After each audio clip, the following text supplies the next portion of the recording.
नमस्कार दोस्तों आपको सबको पता होगा मेरी Rajasthan police constable B part की सीरीज चल रही है, जिसमें जो आज मैं टॉपिक लेकर आया हूं वो टॉपिक लेकर आया दोस्तों राष्ट्रीय प्रतीक चिन्ह। यहां से दोस्तों राजस्थान पुलिस कांस्टेबल के बी पार्ट है उसमें क्वेश्चन पूछे जाते हैं। इसके अलावा दोस्तों राजस्थान पुलिस कांस्टेबल का जो डी पार्ट है जिसमें राजस्थान जीके पूछी जाती है, वहां पर भी दोस्तों क्वेश्चन यहाँ से पूछे जाते हैं। तो दोस्तों हमारा लक्ष्य है कि बी पार्ट में जो भी आपके टॉपिक पूछे जाएंगे वो सभी टॉपिकों को क्लियर करना है। परीक्षा हॉल में जब आप एग्जाम देने बैठोगे ना तो पेपर है ना बी पार्ट खुद बोलेगा कि मुझे छोड़ दो, इससे ज्यादा मत करो, क्योंकि बी पार्ट में दोस्तों बी पार्ट में हम जड़ से खत्म करने वाले हैं। लेकिन दोस्तों बी पार्ट में अच्छे नंबर लाने के लिए आपको दोस्तों साथ साथ जो मैं आपको पढ़ा रहा हूं ये तो पढ़ना ही पड़ेगा। इसके अलावा करंट जीके ध्यान से सुन लेना, करंट जीके आपको खुद से पढ़नी पड़ेगी। तो एक किताब खरीद लो, कौन सी मूमल आती है मार्केट में दोस्तों, वो किताब खरीद लो और उसको पूरी को रट दो दोस्तों, और बी पार्ट में क्लियर कराने वाला हूं। इसके अलावा दोस्तों आपने हमारी पूरी वीडियो नहीं देखी है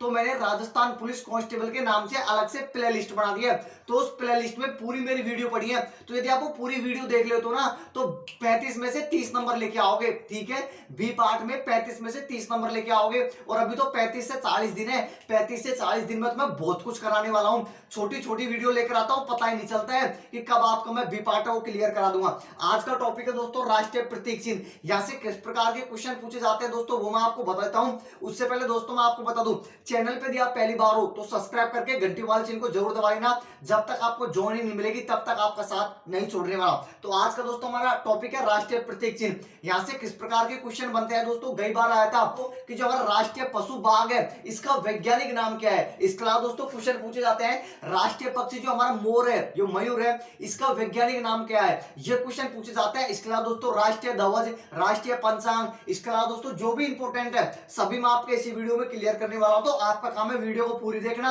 और दोस्तों नोट्स जरूर बना लेना, क्योंकि नोट्स आपके बहुत ही काम आने वाले हैं परीक्षा के टाइम। दोस्तों मैं आपको बता दूं राष्ट्रीय पंचांग, पहले मैं आपको यह बता देता हूं दोस्तों, फिर वो बताऊंगा। ठीक है, राष्ट्रीय पशु, जो राष्ट्रीय पशु है दोस्तों आप सब जानते होंगे दोस्तों वह बाघ। क्या है दोस्तों, हमारा जो राष्ट्रीय पशु है दोस्तों वह है बाघ। इसका वैज्ञानिक नाम क्या है दोस्तों, वह है पैंथरा टाइग्रिस। क्या नाम है दोस्तों, पैंथरा टाइग्रिस। दूसरे नंबर पे आते हैं दोस्तों राष्ट्रीय पक्षी।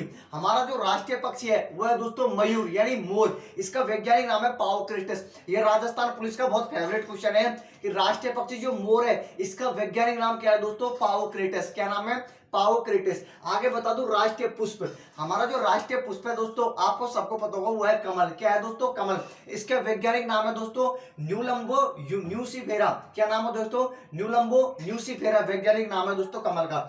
आगे बात बता दूं राष्ट्रीय वृक्ष, हमारा जो राष्ट्रीय वृक्ष है दोस्तों वो है बरगद, जिसको वट वृक्ष के नाम से भी जाना जाता है। इसके अलावा दोस्तों राष्ट्रीय जलीय जीव, इंपोर्टेंट क्वेश्चन है याद रखना, जो राष्ट्रीय जलीय जीव है वो है दोस्तों गंगा डॉल्फिन। क्या हो जाएगा, गंगा डॉल्फिन। इसके अलावा दोस्तों जो राष्ट्रीय खेल है, जो भारत का राष्ट्रीय खेल है वो दोस्तों हॉकी है। क्या है, हॉकी है। इसके अलावा दोस्तों जो राष्ट्रीय नदी है वो आपकी गंगा है। राष्ट्रीय जो मिठाई है वो आपकी जलेबी है। ठीक है, मुंह में पानी आ गया होगा। इसके अलावा दोस्तों राष्ट्रीय फल है वो आम है। तो ये तो आपको जरूर याद रखना है, बहुत ही इंपॉर्टेंट है। वापस बता देता हूं, राष्ट्रीय पशु बाघ है जिसका वैज्ञानिक नाम पैंथरा टाइग्रिस है। राष्ट्रीय पक्षी मोर है जिसका वैज्ञानिक नाम पाओक्रेटस है। राष्ट्रीय पुष्प कमल है जिसका वैज्ञानिक नाम न्यूलंबो न्यूसीफेरा है। राष्ट्रीय वृक्ष बरगद है, वट वृक्ष। राष्ट्रीय जलीय जीव गंगा डॉल्फिन है। राष्ट्रीय खेल हॉकी है। राष्ट्रीय नदी गंगा है। राष्ट्रीय मिठाई जलेबी है। राष्ट्रीय फल आम है। तो ये तो इंपॉर्टेंट मैंने आपको बता दिए। अब इधर को लेके चलता हूं दोस्तों राष्ट्रीय पंचांग, ये बहुत इंपॉर्टेंट है तो याद रखना। पहले मैं उठाता हूं राष्ट्रीय पंचांग। राष्ट्रीय पंचांग ग्रिगोरियन कैलेंडर के साथ साथ देश भर के लिए शक संवत पर आधारित एकमात्र राष्ट्रीय पंचांग जिसका पहला महीना चैत्र होता है दोस्तों। जो हमारा राष्ट्रीय पंचांग है इसका जो पहला महीना है दोस्तों वो चैत्र है। कौन सा महीना है, चैत्र है दोस्तों। इसके अलावा दोस्तों आपको बता दूं सामान्य वर्ष में 365 दिन होते हैं। जो हमारे कैलेंडर है दोस्तों इसमें सामान्य वर्ष होता है उसमें 365 दिन होते हैं। और सबसे बड़ा जो इंपोर्टेंट क्वेश्चन आता है वो क्वेश्चन आता है कि जो हमारा राष्ट्रीय पंचांग है इसको कब अपनाया गया था। तो याद रखना 22 मार्च 1957 को, 22 मार्च 1957 को इसको अपना लिया गया था। ठीक है, कब अपनाया गया था, 22 मार्च 1957 को इसको अपनाया गया था। इसमें दोस्तों जो सामान्य वर्ष में जो दिन होते हैं वो 365 होते हैं। और सबसे बड़ी बात है ग्रिगोरियन कैलेंडर के साथ साथ देश भर के लिए शक संवत पर आधारित एकमात्र राष्ट्रीय पंचांग है। कौन सा दोस्तों, जो हमारा ये है दोस्तों, ये इसका पहला महीना है वो चैत्र का है। कौन सा महीना आता है, चैत्र का। तो ये तो मैंने आपको राष्ट्रीय पंचांग के बारे में बता दिया। अगला क्वेश्चन आते हैं राष्ट्रीय ध्वज के बारे में। तो याद रखना राष्ट्रीय ध्वज दोस्तों, संविधान सभा ने राष्ट्रीय ध्वज का प्रारूप है इसको 22 जुलाई 1947 को अपनाया था। हमारी जो संविधान सभा है इसने दोस्तों जो राष्ट्रीय ध्वज को कब अपनाया था दोस्तों, इसके प्रारूप को 22 जुलाई 1947 को, 22 जुलाई 1947 को अपनाया था। बहुत ही इंपॉर्टेंट क्वेश्चन है, सबसे बड़ा क्वेश्चन है दोस्तों। ध्वज की लंबाई और चौड़ाई का अनुपात, याद रखना जो ध्वज है दोस्तों, हमारा राष्ट्रीय ध्वज है, उसकी लंबाई और चौड़ाई का जो अनुपात है वो 3:2 है। कितना है दोस्तों, 3:2। याद रखना लंबाई और चौड़ाई का बता रहा हूं, चौड़ाई लंबाई का दोस्तों उल्टा हो जाएगा, 3:2 है किसका, लंबाई और चौड़ाई का। 3 आड़ी पट्टियां जो हमारा राष्ट्रीय ध्वज है इसमें दोस्तों 3 आड़ी पट्टियां है। ऊपर ऊपर कौन से कलर की पट्टी है दोस्तों, आप सब जानते होंगे, केसरिया, बीच में है सफेद, और जो नीचे है दोस्तों तीसरे नंबर पे वो है हरे कलर की पट्टी। और जो बीच में सफेद पट्टी है ना, उस पे दोस्तों एक क्या है, उसमें एक चक्र है, कौन से कलर का, नीले कलर का, जिसमें कितनी तिल्लियां है, 24 तिल्लियां है। ये भी आपको ध्यान रखना है। 3 आड़ी पट्टियां है, सबसे ऊपर रंग है केसरिया, बीच में है सफेद, और नीचे है दोस्तों कौन सा, हरा रंग। सफेद पट्टी पर नीले रंग का एक चक्र है, जिसमें टोटल दोस्तों कितनी तिल्लियां हैं, 24 तिल्लियां हैं। तो यह आपको राष्ट्रीय पंचांग बता दिया, राष्ट्रीय ध्वज बता दिया, और यहाँ पर दोस्तों जो इंपोर्टेंट थे वो मैंने आपको बता दिया।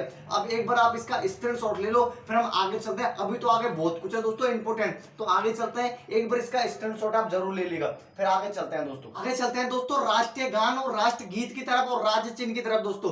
तो राष्ट्रगीत की तरफ चलते हैं दोस्तों। पहले कि राष्ट्रगीत हमारा क्या है, तो याद रखना बंकिम चंद्र चटर्जी द्वारा रचित वंदे मातरम जो है दोस्तों, ये क्या हमारा राष्ट्रगीत है। और जनगणमन क्या है दोस्तों, ये हमारा राष्ट्रगान है जो रविंद्रनाथ टैगोर द्वारा रचित है। वापस से सुन लेना, जो राष्ट्रगीत है वो बंकिम चंद्र चटर्जी द्वारा रचित है।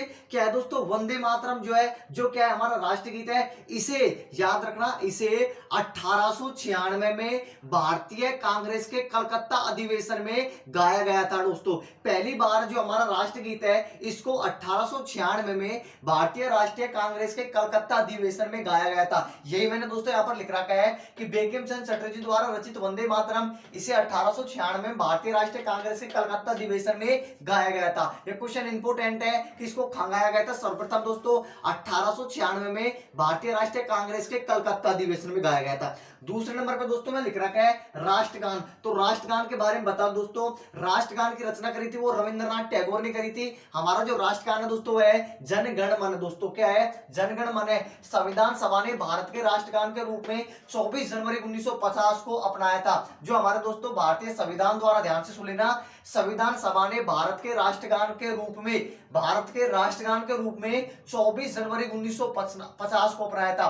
24 जनवरी 1950 को अपनाया था। और सर्वप्रथम, ध्यान से सुन लेना, सर्वप्रथम 27 दिसंबर 1911 को वही दोस्तों कांग्रेस के कलकत्ता अधिवेशन में इसको गाया गया था। इसके गायन की अवधि होती है वो होती है 52 सेकंड। कितनी अवधि होती है, 52 सेकंड होती है। सर्वप्रथम इसको कहां गाया था और कब गाया गया था, 27 दिसंबर 1911 को कांग्रेस के कलकत्ता अधिवेशन में गाया गया था। अवधि होती है गायन की वो 52 सेकंड होती है। आगे चलता हूं दोस्तों, अगले नंबर पे आता है राज्य चिन्ह भारत का। वह दोस्तों भारत का राज्य चिन्ह सारनाथ स्थित अशोक के सिंह स्तंभ की अनुकृति है। वापस से सुन लेना, भारत का राज्य चिन्ह सारनाथ स्थित अशोक के सिंह स्तंभ की अनुकृति है। भारत सरकार ने इसे, किसको, राज्य चिन्ह को 26 जनवरी 1950 को अपनाया था। कब अपनाया था, 26 जनवरी 1950 को अपनाया था। इस चिन्ह के नीचे जो चिन्ह है दोस्तों, इसके नीचे मुंडकोपनिषद, ध्यान से सुन लेना, मुंडकोपनिषद का सूत्र सत्यमेव जयते लिखा हुआ है। क्या लिखा हुआ है दोस्तों, मुंडकोपनिषद का जो सूत्र है दोस्तों सत्यमेव जयते, ये दोस्तों लिखा हुआ है इस चिन्ह के नीचे। तो दोस्तों जो भी इंपोर्टेंट थे राष्ट्रीय चिन्ह वो मैंने आपको बता दिए हैं। आपका काम है इनका दोस्तों नोट्स बना लेना, यूं के ये क्वेश्चन आपको पेपर में देखने को मिलेंगे। तो दोस्तों और बता दो आपको, यदि आप मेरी पूरी वीडियो देखना चाहते हो तो मैंने पुलिस कांस्टेबल के लिए अलग से प्ले लिस्ट बना दी है, तो उस प्ले लिस्ट में जाकर देख लो, बहुत वीडियो पड़ी है, एक भी क्वेश्चन बाहर नहीं जाने वाला। जितनी भी मैंने वीडियो डाल रखी है प्ले लिस्ट में, B part, Rajasthan police B part को लेकर उनके नोट्स बना लेना, ये क्वेश्चन यूं छपेंगे दोस्तों। इसके अलावा करंट जी के भी साथ साथ लेकर चलना। आपका लक्ष्य दोस्तों बी पार्ट में 30+ नंबर लाना, वो जरूर पूरा होगा, लेकिन आपका काम है तैयारी करना। अब आपके पास ज्यादा समय नहीं है, जोर शोर से तैयारी शुरू कर दो। चैनल पे पहली बार हो तो सब्सक्राइब करके घंटी वाले चिन्ह को दबा लेना, वीडियो को एक लाइक जरूर कर देना। धन्यवाद दोस्तों वीडियो देखने के लिए।